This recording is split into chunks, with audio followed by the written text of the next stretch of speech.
ये जो बस आप देख रहे हैं ये बल्लभगढ़ से पलवल के लिए चलती है। अच्छा टाइम पे ड्यूटी करवाती है, शाम के टाइम से मिल जाती है। नहीं, इससे पहले कोई बस सुविधा नहीं थी। अभी ये मुझे शर्मा जी ने हमें चल गाड़ी को आदेश दिया चलवाने के लिए और हमें सुबह 7 बजे वहाँ से चलते पलवल से।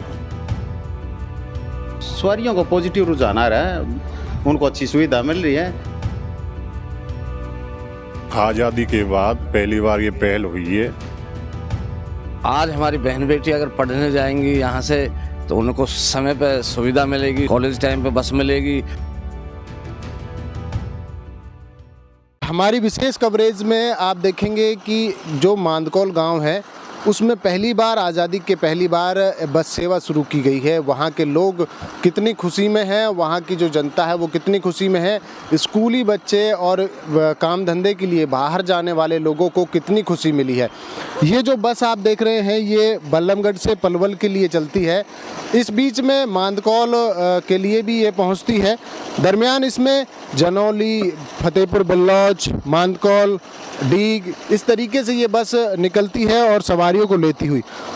आपकी यहाँ सवारियों से भी बातचीत कराएंगे किस तरह की वहाँ उन सवारियों को इस बस के सेवा के शुरू होने से किस तरह का लाभ मिला है। सवारियों से बातचीत कराएंगे। हरियाणा राज्य परिवहन फरीदाबाद डिपो की ये बस है जो लगातार पिछले 3-4 दिनों से चलाई गई है। मेरा नाम भूदेव है। कहाँ से आप आते हैं? जनौली से आता हूँ। हाँ जी। ये बस जब सेवा नहीं शुरू हुई उससे कैसे आते थे? उससे पहले बगोला से आता था बाइक खड़ी करके, ऑटो से या बस से ही। इस बस सेवा के शुरू होने से किस तरह का लाभ मिला? आप मेरे को माते 7 बजे 7:15 चलती है वहाँ से। अच्छा टाइम पे ड्यूटी करवाती है, शाम के टाइम से मिल जाती है। अपने घर पे जाकर उतरता हूँ मैं तो। आप बताएं कि पहले दिन से ही आप इसमें हाँ, पहले दिन से मैं चल रहा हूँ। पहली सवारी पे आज पहले। हमारे साथ बस के कंडक्टर भी मौजूद हैं, उनसे जानते हैं कि किस तरह का इसका रूट है और सवारियों को क्या फ़ायदा मिल रहा है, कितना किराया। क्या नाम है जी आपका? सर, मेरा नाम सिकंदर कुमार है।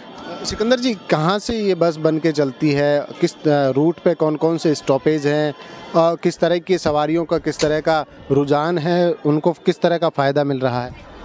सर, ये बल्लभगढ़ से फरीदाबाद डिपो की गाड़ी है और ये शाम को 5 बजे यहाँ से चंदावली, ऊंचा गांव और ये ऐसे होते हुए निकलती है। यहाँ से शाहपुरा और डीग, फतेहपुर, फिर इधर जा कर के वहाँ निकलती है, पलवल निकलती है जनौली होते हुए। और इसमें वहाँ सुबह 7 बजे का नेक्स्ट दिन सुबह 7 बजे का टाइम है वहाँ से चलने का। जनौली आती है, जनौली से डीग है और ये ऐसे निकल के ऊंचा गांव होते हुए बल्लभगढ़ आती है। मांदकौल बताया गया कि मांदकौल में इससे पहले कोई बस सुविधा नहीं थी। नहीं, इससे पहले कोई बस सुविधा नहीं थी। अभी ये मुझे शर्मा जी ने हमें चल गाड़ी को आदेश दिया चलवाने के लिए और हमें सुबह 7 बजे वहाँ से चलते पलवल से। कितना किराया है और लोगों को क्या फ़ायदा मिल रहा है? 30 रुपये किराया है टोटल और 30 ही किलोमीटर बनता है। इधर की गाड़ी घूम के जाती है तो 30 रुपये किराया बनाया, रुपया किलोमीटर ले रहे हैं। महंगा नहीं है बिल्कुल भी। टेम्पो ऑटो वाले तो 10 रुपये की जगह 20 रुपये लेते हैं और अभी चले 4 दिन हुए हैं गाड़ी को। अभी 200, 250, 300 रुपये में गाड़ी आना जाना कर रही है। यहाँ के स्टूडेंट्स की अगर बात करें, रोज़मर्रा में लोग काम धंधे के लिए पहुँचते हैं, उनको किस तरह की सुविधा मिल रही है, उनका किस तरह का रुझान सामने आता है देखने को? जो व्यक्ति अब जॉब पे जाता है या स्कूल आता है बच्चा पढ़ने के लिए, उनके लिए शाम को यहाँ पे सुविधा दी गई है। 5 बजे अपनी जॉब ड्यूटी ऑफ करके जाता है तो 5 बजे यहाँ से साधन दिया गया है उस रूट के लिए। यात्रियों को जाने के लिए यात्री जाते हैं यहाँ पे 20 रुपये में सवारी यहाँ से फतेहपुर और डीग पहुँच जाती है। 30 रुपये में वो पलवल पहुँच जाते हैं आदमी वहाँ से जाने के लिए रास्ता। लेकिन टर्न घूम कर तो जाता है, लेकिन सवारी पलवल की सवारी तो सीधा जाती है लेकिन उस रास्ते से नहीं जाती क्योंकि वो लंबा पड़ता है और टाइम लगता है ज़्यादा उसमें। उस रास्ते की सवारियों के लिए बहुत ज़्यादा बेनिफिट है ये। बहुत बहुत धन्यवाद सर। अच्छा, क्या नाम है जी आपका? माया। माया जी? हाँ जी। यहाँ से बस सेवा शुरू की गई है, पहली बार आप यहाँ से बस सेवा। अच्छा जी। हाँ जी, क्या इससे लाभ होगा? बहुत बढ़िया हुआ जी। तो कोई सुविधा ही नहीं जी, यहाँ तो परेशान बहुत रहे। बहुत अच्छा करे जी सरपंच साहब ने। जो यहाँ से लड़कियाँ पढ़ने के लिए जाती थी, जी, छात्र आते थे, उनको दिक्कतें हों? हाँ हाँ, उनको दिक्कत है जी बहुत ज़्यादा। बहुत अच्छे हो जाएगा ये काम। हाँ जी, काम धंधा करने वाले लोग यहाँ से निकलते थे, उनको परेशानी है उन्हें बहुत ज़्यादा जी। बहुत परेशानी है उन्हें। खाना में अब सुविधा हो जाएगी तो बहुत अच्छा होने लगेगा जी। सर, ये बस सेवा पलवल मांदकौल है ना, मांदकौल गांव, वहाँ के ग्रामीणों ने एक एप्लीकेशन दी थी मंत्री जी को, मूलचंद शर्मा जी को। तो उनकी डिमांड पे हमने 25 तारीख को ये बस चालू की है। अच्छा, इसका रूट क्या है सर? कौन से रूट से ये चलती है सर बल्लभगढ़ से शाम को 5 बजे। ये बल्लभगढ़ को शाम को 5 बजे चलती है। फतेहपुर, बिलोच, डीग, मांदकोल, जनौली होते हुए पलवल पहुंचती है ये। और सुबह पलवल से 7 बजे उसी रूट से वापसी बल्लभगढ़ पहुंचती है। इससे पहले मानकोल गांव में किसी तरह की कोई ट्रांसपोर्ट की व्यवस्था नहीं थी? नहीं, इससे पहले कोई बस सेवा नहीं थी वहाँ। इससे लाभ किस तरह का मिल रहा है ग्रामीणों को और लोगों को? ग्रामीणों को अच्छी सुविधा मिल रही है, बच्चों को अच्छी सुविधा मिल रही है, स्टूडेंट अपने समय पर पहुँच जाते हैं। तो ये जो रूट है कितने किलोमीटर का है, क्या किराया है इसका? ये रूट बल्लभगढ़ से पलवल 30 किलोमीटर है। 30 ही रुपये किराया है इसका। तो इस समय सवारियों का किस तरह का रुझान सामने आ रहा है? सवारियों को पॉजिटिव रुझान आ रहा है, उनको अच्छी सुविधा मिल रही है। समय के अनुसार वो घर पहुंच जाते हैं, समय के अनुसार काम पे आ जाते हैं।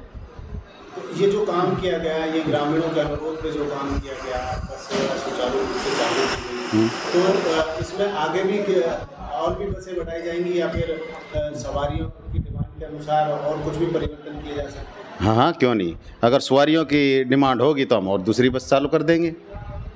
इस पहल को आप कैसा मानते हैं? क्योंकि मानकोल जो गांव है उसमें आज़ादी के बाद पहली बार कोई बस सेवा शुरू की। हमारे लिए तो बहुत ही अच्छी खुशकिस्मती है जो हमने ये बस सेवा शुरू की, और ग्रामीणों के लिए भी बड़ी अच्छी सुविधा की बात है ये, क्योंकि इससे पहले कोई बस ही नहीं चल रही थी उधर को। मंत्री जी के लिए कुछ कहें? मंत्री जी पब्लिक का बड़ा अच्छी तरह से सपोर्ट कर रहे हैं, और उनके आदेश अनुसार जो भी हमारे को आदेश होते हैं हम वो कार्य करते हैं।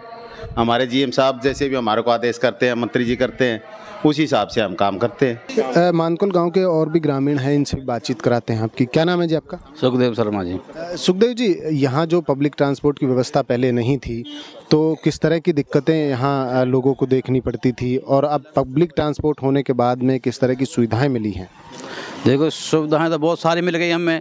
जो हम पे सवारी नहीं थी तो हमारे बड़े बूढ़े, बच्चे, बेटियां, बहन बेटे जा नहीं पा नहीं सकी। अब हमें सुविधा मिल गई। हमारे सरपंच गांव मांदकोल से ललित कौशिक ने इससे पहल की। सबसे पहले ये मूलचंद शर्मा मंत्री के पास गए, उन्हें हमारी बात सुनी। फिर नैनपाल रावत जी गए, उन्हें हमारी बात सुनी, तो उन्हें हमारी बात सुन के समझ के तो बस की सुविधा चलाई, पहुँची। हाँ। जो रोजमर्रा में लोग बाग जो बाहर जाते थे काम धंधे के लिए, उनको किस तरह की दिक्कतें होती थी? उनको काफ़ी दिक्कत आती थी। हम टाइम पे नहीं पहुंच पाते थे, यहाँ से सवारी नहीं थी, किसी कोई अपना सवारी में नहीं बैठा था, दोपहर बाहर खड़े रहते थे, कहीं वेट करते थे, खड़े खड़े यहाँ नहीं होता था। तो यहाँ जो बच्चियाँ पढ़ने के लिए जाती थी उनको किस तरह की दिक्कतें फेस करने को मिलती? कठिनाई होती थी जी। आज़ादी के बाद पहली बार ये पहल हुई है।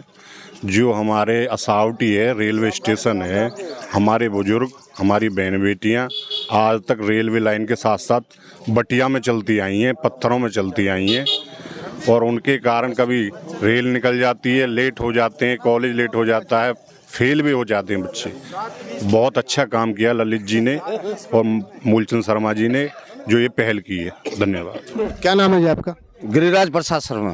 शर्मा जी, बड़े लंबे समय के बाद एक पूरा बहुत लंबा समय गया, आज़ाद हुए काफ़ी समय हो गया, उसके बाद पब्लिक ट्रांसपोर्ट की यहाँ व्यवस्था नहीं थी, तो किस तरह की दिक्कतें होती थी, और अब जब पब्लिक ट्रांसपोर्ट की व्यवस्था की गई है तो अब क्या सुविधाएं हो रही हैं? भाई, यहाँ से रेलवे स्टेशन हमारा पलवल 7 किलोमीटर है, और इधर असावटी जो देहात में पड़ता है वो भी लगभग 7 किलोमीटर है। यहाँ से जब हम, अब मैं रिटायर पर्सन हूँ, जब हम सर्विस के लिए फरीदाबाद जाते थे तो साइकिल से असावटी जाते थे, वहाँ से ट्रेन पकड़ते थे, कभी ट्रेन छूट जाती थी तो छुट्टी हो जाती थी। आज सुविधा मिलने से अगर कोई भाई हमारा कर्मचारी फरीदाबाद की तरफ जाएगा तो वो समय पर अपने गंतव्य स्थान तक पहुंच जाएगा, अपनी ड्यूटी पे सही समय पे पहुंचेगा, उसको बहुत बड़ा लाभ मिलेगा। गांव में जो हमारी बेटियां पढ़ती थीं उनके लिए बहुत विशेष मुसीबत होती थी। मैं खुद अपनी बेटी को छोड़ के आता था, लेके आता था, और बाय द वे नहीं होता था तो किसी की इंतज़ार करते हुए घंटों बीत जाता था। और आज हमारी बहन बेटी अगर पढ़ने जाएंगी यहाँ से तो उनको समय पे सुविधा मिलेगी। सुबह जब जाएंगी तो स्कूल टाइम पे, उनको कॉलेज टाइम पे बस मिलेगी, पल्ली तरफ से वापसी में मिलेगी। गांव के जो बुजुर्ग हैं जिनको कोई लेके जाने आने वाला नहीं है, वो आराम से बैठेंगे, आराम से अपने जो उनका गंतव्य स्थान है बल्लभगढ़ तक वहाँ पहुँचेंगे। बहुत बड़ा लाभ है। और ये हमारे सरपंच साहब जो उनके अनुरोध पर, ललित जी कौशिक के अनुरोध पर, उन्होंने अनुरोध किया हमारे परिवहन मंत्री मूलचंद जी से तो, और अपने विधायक जी से, उनके अनुरोध पर उन्होंने उनकी बात सुनते हुए हमें जो ये सौगात दी है, सबके विशेष आभारी है पूरा गांव। और ये जितने भी गांव यहाँ से वहाँ तक पड़ेंगे पूरा क्षेत्र के, ये सभी लोग इन भाइयों के बहुत आभारी रहेंगे और इनको हमेशा याद किया जाएगा कि वे इन्होंने हमें ये सुविधा दी। क्योंकि एक आज़ादी से और अब पहली बार ये सुविधा मिल रही है गांव के लोगों को और इस रूट को, तो सभी लोग बड़े इनको धन्यवाद देंगे। और हमारी महिलाओं को भी विशेष लाभ मिलेगा, गांव की महिलाओं को।